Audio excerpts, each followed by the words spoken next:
Hello everyone, more education classes में आपका स्वागत है। हम सीबीएसई की क्लास 12th मैथमेटिक्स की सीरीज कर रहे हैं। टारगेट हमारा है 80 आउट ऑफ 80 मार्क्स का। चैप्टर हमारा चला हुआ प्रोबेबिलिटी। अब प्रोबेबिलिटी के ऊपर 2 वीडियोस हमारे कंप्लीट हो चुके हैं। एक वीडियो हमने एमसीक्यू किया है, वहां से एक क्वेश्चन आएगा, एक एमसीक्यू आता ही आता है। नेक्स्ट हमने वीडियो में किया था 3 मार्क्स के क्वेश्चन। कुछ क्वेश्चन हमने कर लिए थे, कुछ टाइप ऑफ क्वेश्चन अभी बचे हुए हैं, आज हम उसको कवर करेंगे। और सबसे लास्ट क्लास में हम करने वाले हैं यहाँ से केस बेस्ड क्वेश्चन। तो वो 4 मार्क्स में आता ही आता है कंपलसरी। तो यहाँ से 8 मार्क्स में आता है, 4 वीडियोस में आपका कंप्लीट हो जाएगा। तो वो हम यहाँ पर वही क्वेश्चन करने वाले हैं जो पेपर के अंदर आते हैं, जिस तरीके के क्वेश्चन पेपर के अंदर आते हैं, जो बार बार क्वेश्चन रिपीट होते हैं। पूरी की पूरी प्लेलिस्ट हमारी आ चुकी है। लास्ट चैप्टर बचा वो हम कर रहे हैं, जल्दी से जल्दी नेक्स्ट वीडियो के अंदर हम उसको भी कंप्लीट करने वाले हैं। हमारा पूरा सिलेबस कंप्लीट हो जाएगा, एग्जाम से पहले हो गया है। तो अगर आपने प्लेलिस्ट में से कोई भी वीडियोस नहीं देखी तो चैप्टर वाइज नीचे हमारे पास डिस्क्रिप्शन में लिंक है प्लेलिस्ट का, वहाँ पे क्लिक करके देख सकते हैं। चैप्टर वाइज आपको पूरी पूरी वीडियोस आपको मिल जाएंगी। चलिए टाइम वेस्ट ना करते हुए हम स्टार्ट करते हैं। आज के लिए फर्स्ट क्वेश्चन है।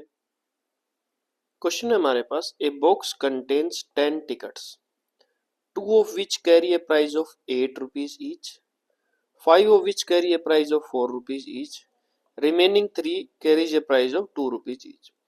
If one ticket is drawn at random, find the mean value of the price. Mean value निकालना है। अब मीन वैल्यू निकालने के लिए हमें सबसे पहले क्या निकालना पड़ेगा? Probability distribution. अब प्रोबेबिलिटी डिस्ट्रीब्यूशन हम निकालने किस तरीके से निकालते हैं?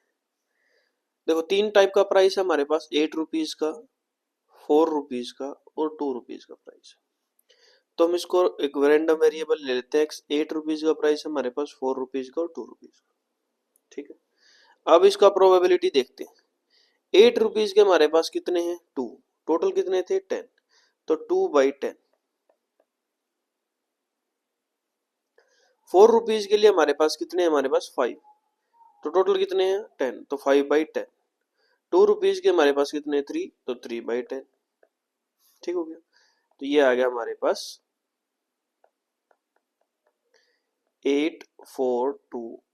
8 के लिए हमारे पास, इसको कैंसिल आउट करोगे तो 1/5।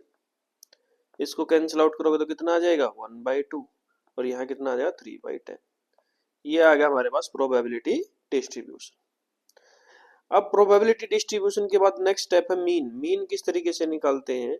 मीन हम लिखते हैं ई एक्स। किसके बराबर होता है? X multiply P x.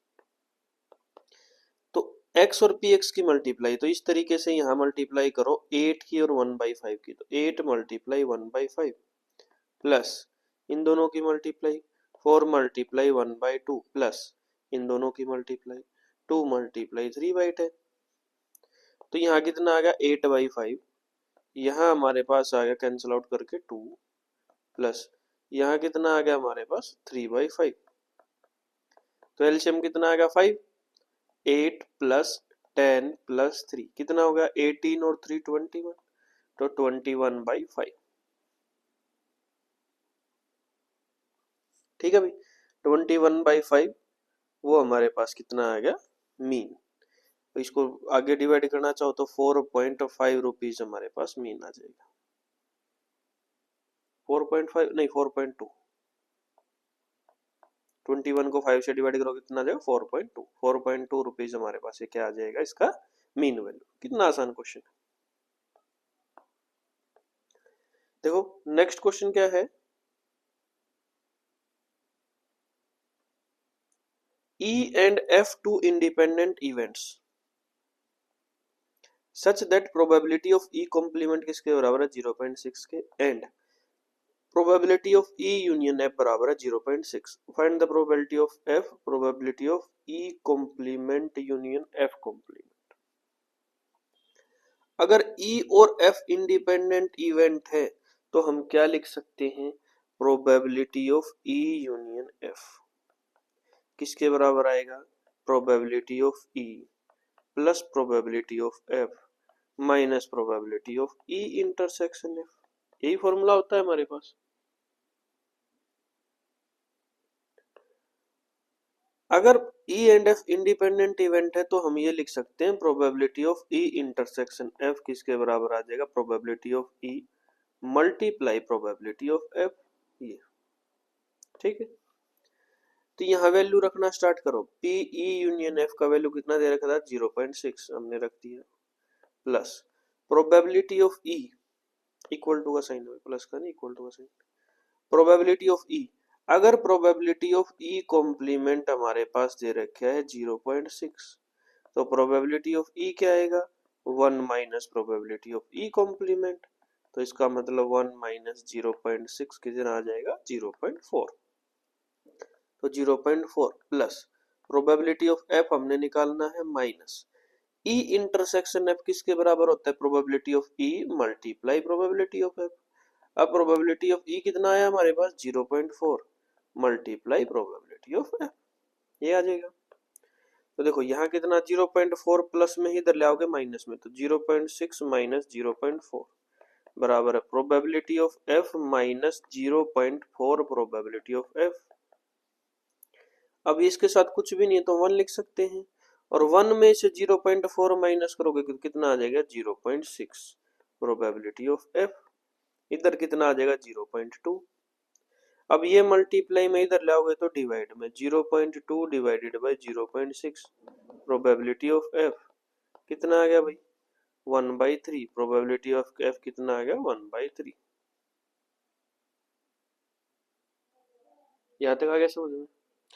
अब देखो नेक्स्ट क्या निकालना है, probability of E complement union probability of E union probability of F complement. देखो इस तरीके से probability of E complement union F complement, तो इसको हम क्या लिख सकते हैं 1 minus probability of E intersection F, ठीक है।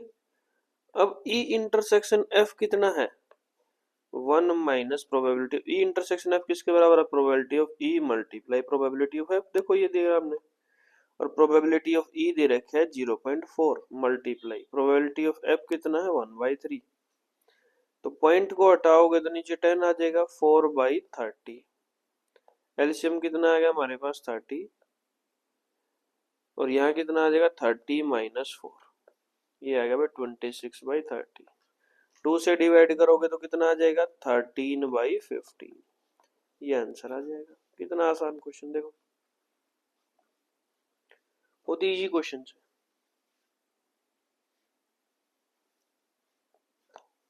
क्वेश्चन देखो, a pair of dice is thrown simultaneously. If x denotes the absolute difference of the numbers appearing on the top of the dice, then find the probability distribution of it.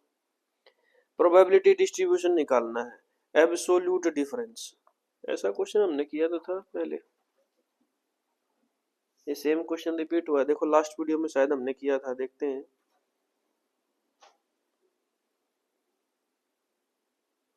ये रहा बिल्कुल same question, last video में हमने किया था, बार बार ये question repeat होता है, मोस्ट रिपीटेड क्वेश्चन।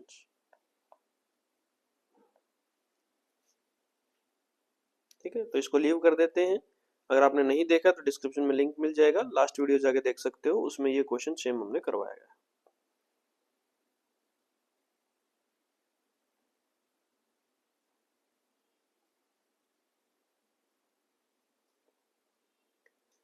तो देखो क्वेश्चन क्या है, the chances of P Q R getting select at CEO of the company are in the ratio 4:1:2, total कितना होगा 4 और 1 5 और 2 7 हो गया, तो प्रोबेबिलिटी ऑफ सिलेक्टिंग पी कितना आ जाएगा 4/7, प्रोबेबिलिटी ऑफ सिलेक्टिंग क्यू कितना आ जाएगा 1/7, और प्रोबेबिलिटी ऑफ सिलेक्टिंग आर कितना आ जाएगा 2/7। यहां तक हो गया क्लियर, एक चीज आ गई हमारे पास। अब आगे बढ़ते हैं, क्या है the probabilities for the company to increase the profit from the previous year under the new CVO P Q R are 0.3 0.8 0.5 respectively. If the company increased the profit, तो प्रॉफिट इंक्रीज हमने निकालना है from the previous year, find the probability that it is due to the appointment of RCU, कौन से appointment, किसके वजह से appointment से आर की वजह से। तो देखो हम नया इवेंट ले लेते हैं ए, इंक्रीज्ड प्रॉफिट के लिए। ठीक है भाई, अब इंक्रीज प्रॉफिट के लिए लेना, देखो प्रोबेबिलिटी ऑफ इंक्रीज्ड प्रॉफिट किसकी वजह से, पी की वजह से ले लेते हैं। कितना दे रखा है 0.3, मतलब 3/10। प्रोबेबिलिटी ऑफ इंक्रीज्ड प्रॉफिट किसकी वजह से, क्यू की वजह से, कितना दे रखा है भाई 0.8, तो 8/10। इसी तरीके से इंक्रीज्ड प्रॉफिट आर की वजह से कितना दे रखा है 0.5, 5/10। यहाँ तक हो गया क्लियर। नेक्स्ट अब हमें क्या निकालना है, find the probability that it is due to the appointment of R as a CEO। मतलब R as increased profit हो लिया किसकी वजह से, R as a CEO। देखो if the company increased the profit, जो पहले हो चुका है, क्या प्रॉफिट इंक्रीज हुआ है, जो पहले हुआ है वो नीचे आता है, ऊपर जो बाद में किसकी वजह से हुआ है, R की वजह से।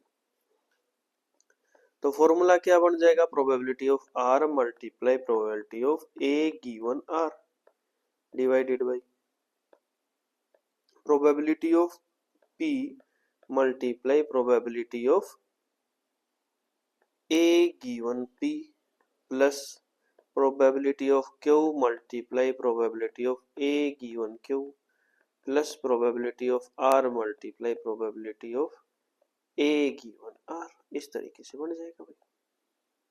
ठीक है, अब probability of R कितना दे रखा है, ये रहा 2/7 multiply probability of A given R कितना दे रखा है, ये रहा 5/10 divided by probability of P, ये दे रखा है भाई 4/7 multiply A given P 3/10 plus probability of Q 1/7 multiply, यहाँ कितना है 8/10 प्लस 2/7 मल्टीप्लाई 5/10। तो देखो ऊपर कितना आ जाएगा, मल्टीप्लाई करेंगे तो इनकी 5 और 2 की मल्टीप्लाई करेंगे 10 डिवाइडेड बाई 70, नीचे कितना आ जाएगा, एलसीएम आ गया 70, तो यहाँ आ गया 12 इन दोनों की मल्टीप्लाई प्लस 8 की और 1 की मल्टीप्लाई 8 प्लस 5 की और 2 की मल्टीप्लाई 10, तो 12 और 8 20 और 10 30, तो 10/70 डिवाइडेड बाई 30/70, 70 से 70 कैंसिल आउट, 1 0 से 1 0 कैंसिल आउट, तो कितना आ गया भाई 1/3। यही आंसर बताओ, कितना आसान क्वेश्चन। फ्री के मार्क्स देखे जाते हैं ऐसे ऐसे क्वेश्चन, 3 नंबर का बिल्कुल इजी क्वेश्चन।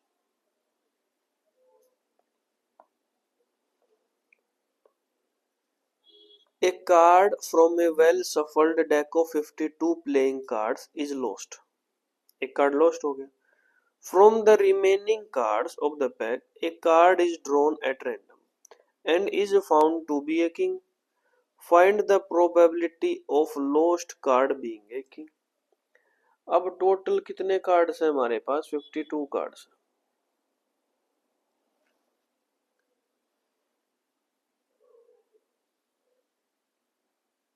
ठीक है, टोटल 52 कार्ड्स है, एक लॉस्ट हो गया, तो कितने बच गए हमारे पास 51 कार्ड्स। तो अब देखो पहला दो इवेंट ले लेते हैं। देखो from the remaining cards of the pack the card is drawn at random is found to be a king, king होना चाहिए। Find the probability of lost card being, अब दो चॉइसेस हैं, या तो लॉस्ट कार्ड किंग होगा या king नहीं होगा। तो लेट कर लेते हैं हम, एक इवेंट ले लेते हैं E1 B the event of lost card of king, king lost. दूसरा है E2 बी द इवेंट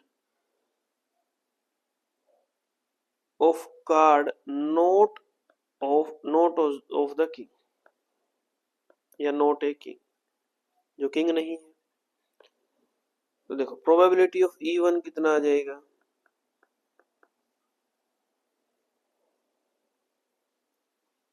कितने होते हैं हमारे पास किंग, 4 होते हैं, प्रोबेबिलिटी कितनी आ जाएगी 4/52, कितना आएगा 1/13। किंग सिलेक्ट करनी है प्रोबेबिलिटी, तो प्रोबेबिलिटी ऑफ E1 कितना आ गया 1/13। तो प्रोबेबिलिटी ऑफ E2 कितना आ जाएगा, इसको छोड़ के बाकी सारा, तो यहाँ कितना आ जाएगा हमारे पास 12/13। दो चीजें क्लियर हो गई। अब देखो नेक्स्ट एक दूसरा इवेंट ले लेते हैं ए बी द इवेंट देखो ये रहेगा, एक card is drawn from the under is found to be a king, king निकालने की, A be the event of selecting the king.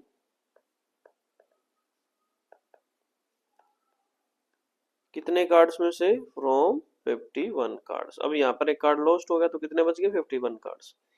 तो probability of A given even,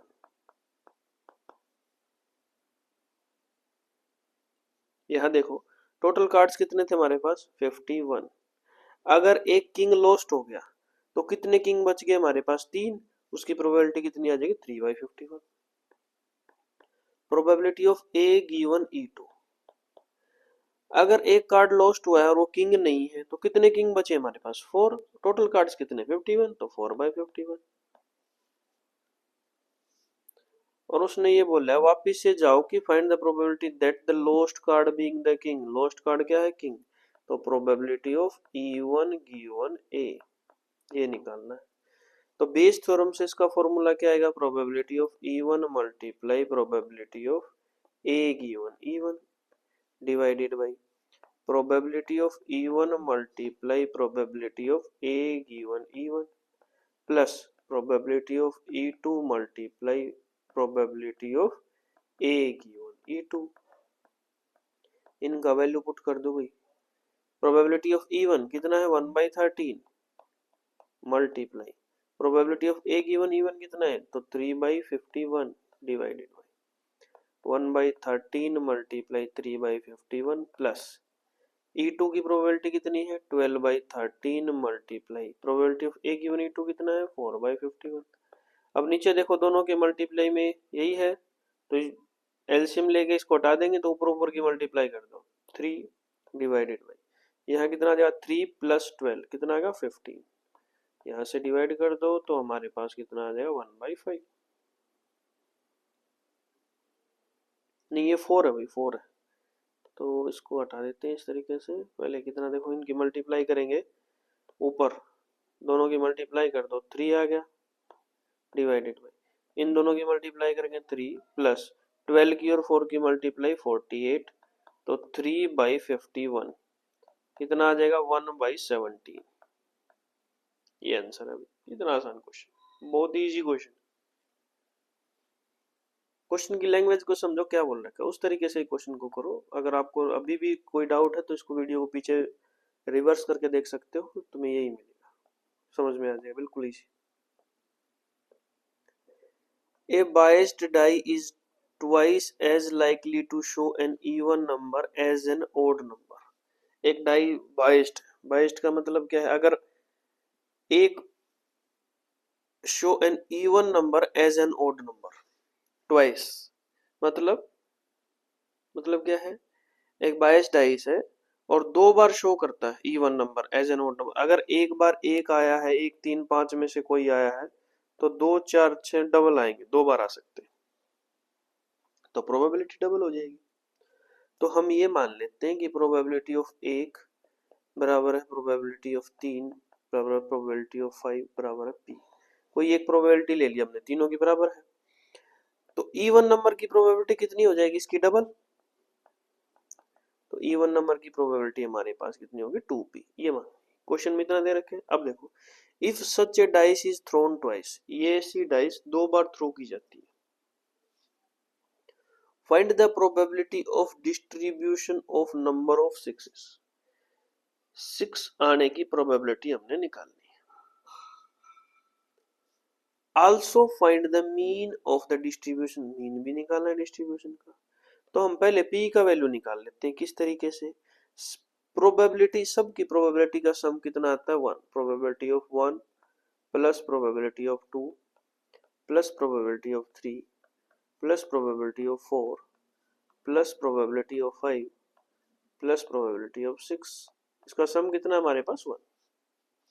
तो इन सब का वैल्यू पुट करेंगे। यहाँ है हमारे पास p प्लस 2p, यहाँ भी p है, यहाँ 2p है, यहाँ हमारे पास p है और यहाँ 2p है। देखो ये हमने ये लिखा था अभी।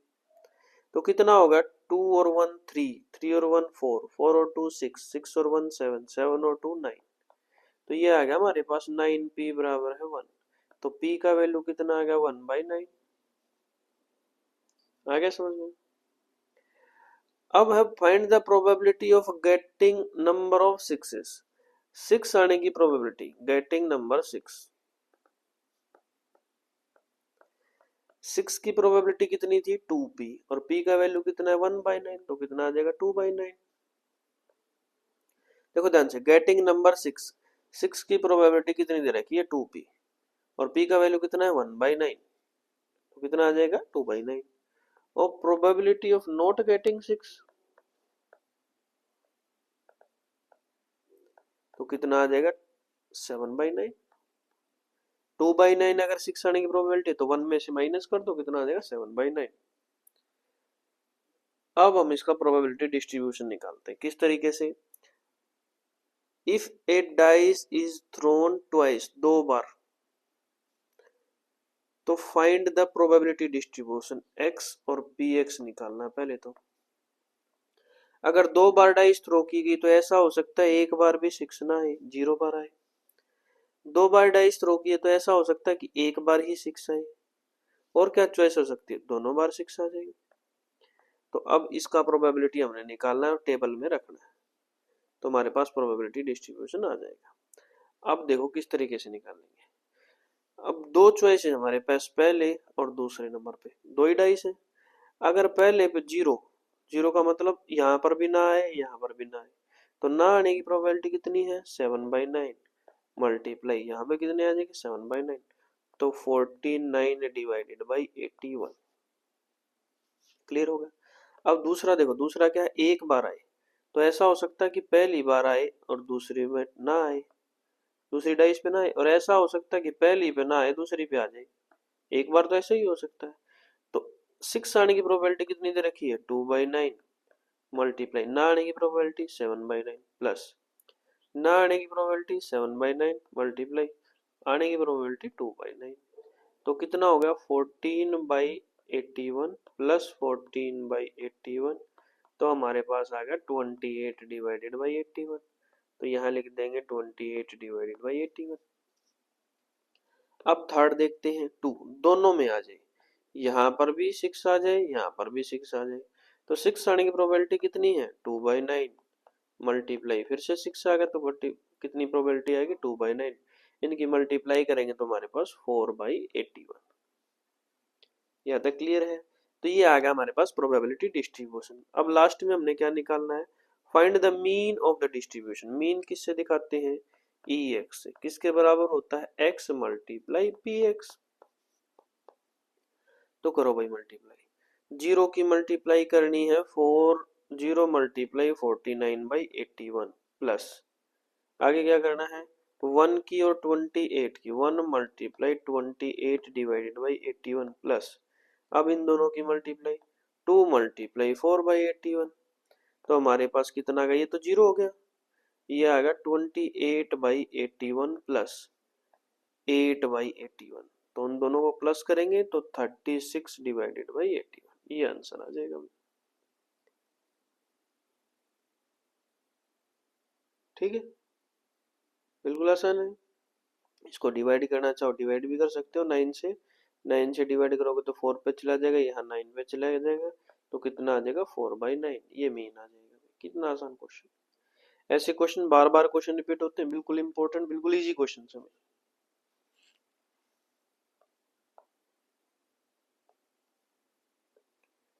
The random variable x has the following probability distribution where a and b are some constant।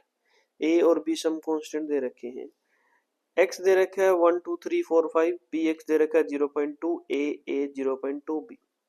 If the mean ex बराबर है 3, मीन दे रखे है अभी 3 के बराबर। Find the value of a and b, hence determine the probability of x greater than equal to 3 के लिए probability निकालनी है। तो देखो कितना आसान क्वेश्चन है। अभी हमें क्या पता है कि ex किसके बराबर होता है, बताओ। ex बराबर होता है x मल्टीप्लाई px के, तो इन दोनों की मल्टीप्लाई कर दो x मल्टीप्लाई px, तो 1 की मल्टीप्लाई करोगे 0.2 के साथ 0.2, प्लस 2 की मल्टीप्लाई करेंगे a के साथ 2a, प्लस 3 की मल्टीप्लाई करेंगे ए के साथ 3a प्लस 4 की मल्टीप्लाई करेंगे 0.2 के साथ तो 0.8 प्लस 5 की मल्टीप्लाई करेंगे b के साथ तो 5b किसके बराबर आएगा 3 के बराबर। क्वेश्चन में दे रखे हैं तो इसको सोल्व कर दो किस तरीके से 2a और 3a हमारे पास 5a हो गया प्लस ये होगा 5b प्लस 0.2 और 0.8 को मिलाओगे तो 1 आ जाएगा बराबर है 3 के। तो 5a प्लस 5b बराबर है इधर लेके आओगे तो 3 माइनस 1 2 आ जाएगा। पहली इक्वेशन ये आएगी। दूसरा देखो अब किस तरीके से समीशन px हमारे पास हमेशा 1 के बराबर होता है। तो ये जो px पे वैल्यू दे रखी है सबको जोड़ दो 1 के बराबर आएगा। तो जोड़ेंगे हम 0.2 प्लस दूसरा क्या है हमारे पास a प्लस यहाँ क्या है a प्लस 0.2 प्लस b किसके बराबर आना चाहिए 1 के बराबर।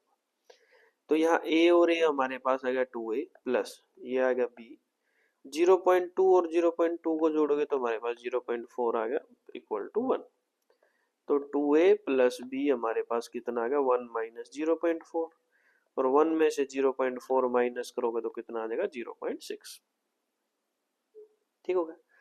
अब दो इक्वेशन आ गई दोनों इक्वेशन को सोल्व करके ए और बी का वैल्यू निकाल सकते हो किस तरीके से इसको 5 से मल्टीप्लाई कर दो। इसको 5 से मल्टीप्लाई करेंगे तो हमारे पास कितना आ जाएगा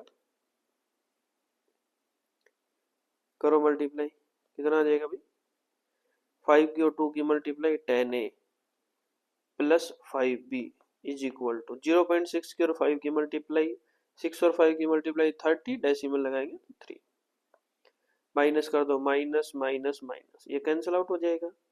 तो यहाँ आ जाएगा 5 में से 10 माइनस करोगे माइनस 5 इज इक्वल टू 2 में से 3 माइनस करोगे तो माइनस 1 माइनस माइनस ये भी प्लस तो a बराबर है 1/5। वापिस पुट कर दो इसके अंदर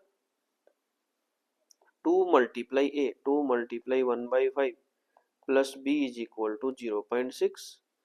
तो ये कितना आ गया 2/5 plus b is equal to 0.6। 2/5 कितना होता है 0.4 0.4 plus b is equal to 0.6। तो b का वैल्यू कितना आ जाएगा 0.6 माइनस 0.4 तो b हमारे पास आ जाएगा 0.2। a और b दोनों आ गए। अब आगे क्या निकालना है ये probability of x greater than equal to 3 x greater than equal to 3।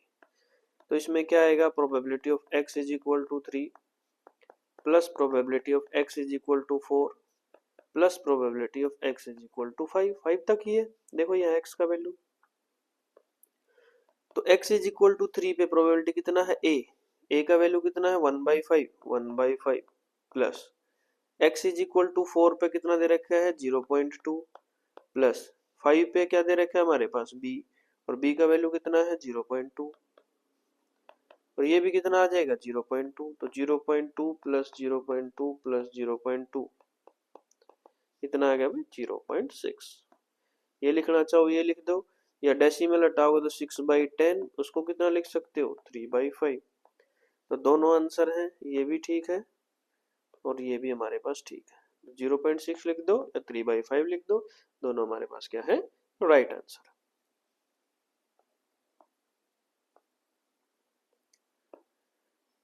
तो आज के लिए हम इतना ही करते हैं। जितने भी हमारे 3 मार्क्स के क्वेश्चन थे वो सारे के सारे कंप्लीट हो चुके हैं 3 मार्क्स के क्वेश्चन कंप्लीट। लास्ट क्लास कल करेंगे जिसमें हम क्या करेंगे सिर्फ और सिर्फ case based questions. Case based questions यहाँ से एक क्वेश्चन कंपलसरी है 4 मार्क्स का आता ही आता पेपर में और same mostly type of question क्या है रिपीट होते हैं बार बार आते हैं। तो एक लास्ट वीडियो और बची हुई है कल हम करेंगे उसके बाद पूरा सिलेबस 12th क्लास का कंप्लीट हो जाएगा। टारगेट अभी हमारा कंप्लीट हो जाएगा 80 आउट ऑफ 80 मार्क्स का।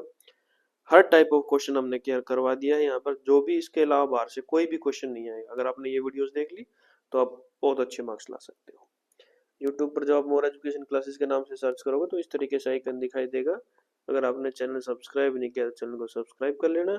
अगर आपने प्लेलिस्ट नहीं देखी तो डिस्क्रिप्शन में लिंक मिल जाएगा। प्लेलिस्ट का चैप्टर वाइज है sequence wise chapter wise question करवाए हैं। ज़्यादा टाइम नहीं है सारी 20-20 30-30 मिनट की वीडियोज ही हैं ताकि आप जल्दी से जल्दी टाइम कम यूज करके पूरा का पूरा सिलेबस कवर करो और अच्छे मार्क्स के लेके आओ। तो आज के लिए हम इतना ही करते हैं। Thank you everyone.